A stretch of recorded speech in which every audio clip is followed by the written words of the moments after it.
Hello everyone. In today's video, I want to talk about a topic that is a very paralyzing topic for a lot of people. I want to ask you a question. Have you ever looked inside the mirror and not been happy with the person that looked back at you? Not been happy with the way your body looked or your face or anything else? This is a very common phenomena named body dysmorphia, and a lot of people have it, and a lot of people are so paralyzed by it that they can't do anything against it. I've thoroughly experienced that issue myself, and in this video I'm gonna try to talk a little bit about my experience and how I overcame it and what I would want you to do to overcome it as well. Let's jump right into the video and let's go. Okay, a quick follow-up about how the video will be structured. We're gonna start talking about the personal story of mine, and we're gonna tell you about my experiences and how I started to get into contact with body dysmorphia, what I felt and how I was limited by it, and even how it paralyzed me for a long time. After that, I'm gonna go into some common misconceptions about how you are supposed to view your body and about body dysmorphia being a unnormal thing that almost nobody should have, because actually there is some positive benefits to it, and it is quite normal for one to feel unhappy about their body. And last but not least, I'm gonna go into some best practices that made body dysmorphia less of a bad topic for me, made it less grave, and made it easier to deal with. First of all, starting with my personal story. Body dysmorphia came into my life really early. I have always been a very thin child and a very small child. I was timid and shy, and I didn't know how to deal with other people that well. So it didn't do me any good that I was also thin and also very small. I was always the quiet kid in class. I was never really a social person to begin with, but I also never really was in any way happy with how I looked. That was about my face, about my hair, and also about my body. So when I was 15, I started working out really heavily, getting into sports and doing a lot of exercise to get this thin, small body working and changing it a little bit. That went really well, and I actually saw results really quickly. What shocked me even more though was that these results did not change much about my body dysmorphia. I thought, yeah, get a good body, get rid of the thin, small version of yourself, and it's gonna be really easy for you to get rid of the body dysmorphia and feeling unhappy about yourself.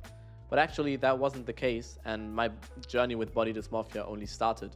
So the problem didn't disappear, but it only shifted into another direction. What I want to tell you with this is basically just the problem is probably somewhat permanent, but that does not mean that it is a bad thing for you and that you cannot learn to deal with it and that you can't change your ways and the spiral that you go down most of the time. I want to give you some of the misconceptions that you might have, and then I'm going to try to give you some practices to solve these and just simply deal better with body dysmorphia. The first of the common misconceptions that I want to talk about is that all the solutions for a body that you are not happy with are of the same quality, and that it makes sense to do just any solution, no matter how easy or hard it is. Oftentimes, very early in the journey against body dysmorphia, I would go for quick fixes. I was thin, so why do I not just eat sugar and gain some weight? I was small, so why do I not just wear clothes that make me look bigger? There is always quick fixes, and oftentimes they seem like the easy and the right way to go. But I must say, oftentimes the quick fixes make things better in the moment and in the short run, but they never really are fixes, and they never really change all the stuff in the end, and you're not gonna become happy through quick fixes. There are only a couple of good solutions that really help you out of it, and they are either deeply psychological or really hard to achieve through hard work. And none of them are easy and none of them are convenient. So don't fall for the quick fixes. Not all solutions are equally good. The keywords here are health and sustainable. You want to stay healthy in what you do. There's a lot of solutions that sacrifice short-term health or long-term health, and you don't want that.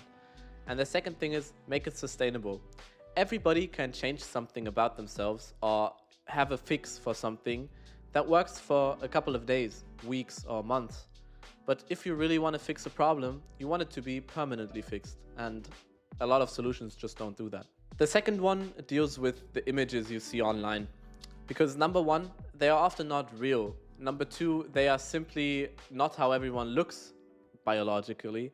And three, they are the top 1% of what you will find on this planet in terms of physique in sports, or the perfect body or face in terms of symmetry, or just simply attractiveness.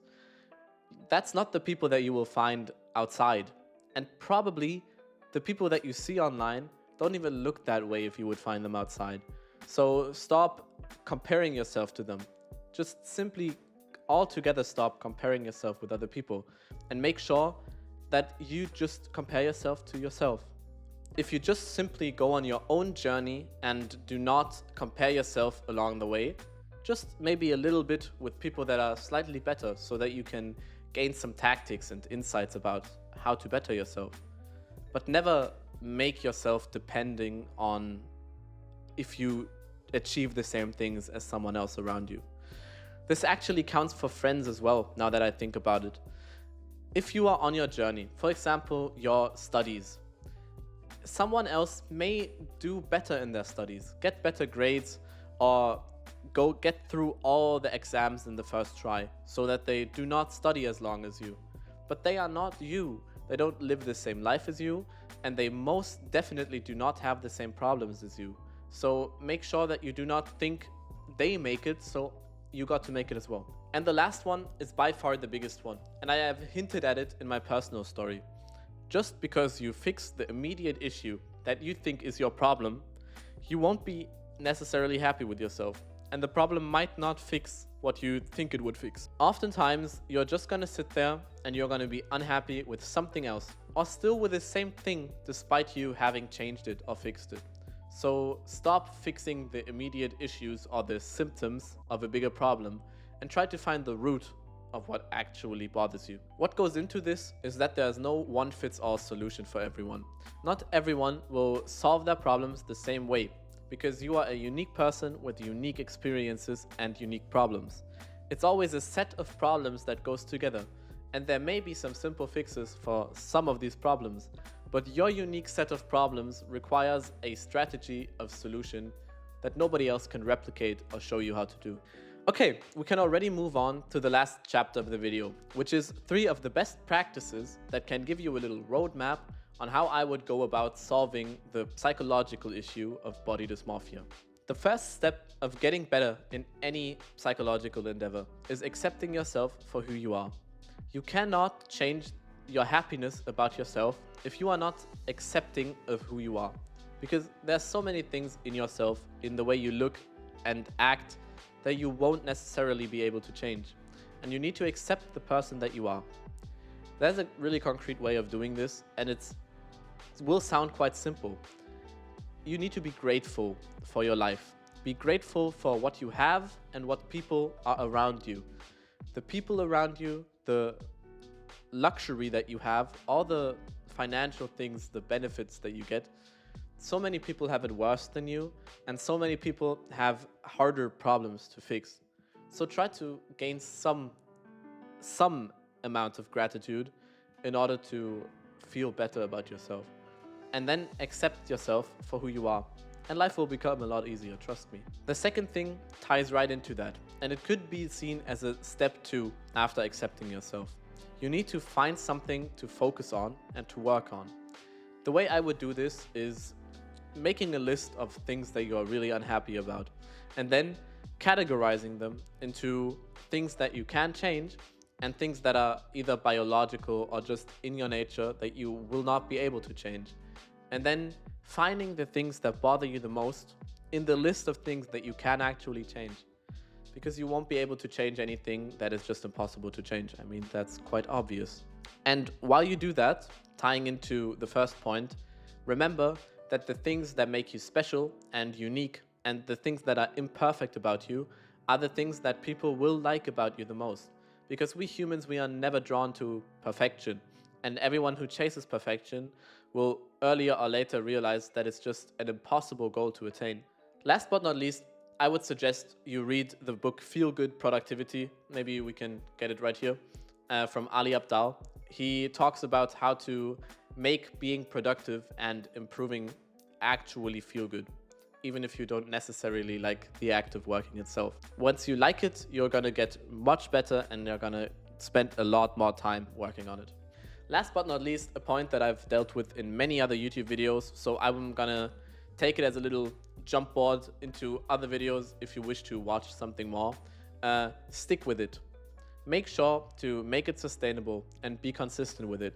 Choose goals and problems, and more than that, solutions that you can attain and that you can work through, and then go step by step, being consistent and sustainable. You can increase the workload and what you do over time to work on yourself, but start slow and keep at it. These already were the 3 best practices that I think will help everyone with body dysmorphia. If you are interested in 3 easy health hacks that I learned in 2024, just click the video that is covering my entire head right now and make sure to check it out. Otherwise, leave a sub if you like the type of videos that I'm doing right now, and see you later. Bye bye.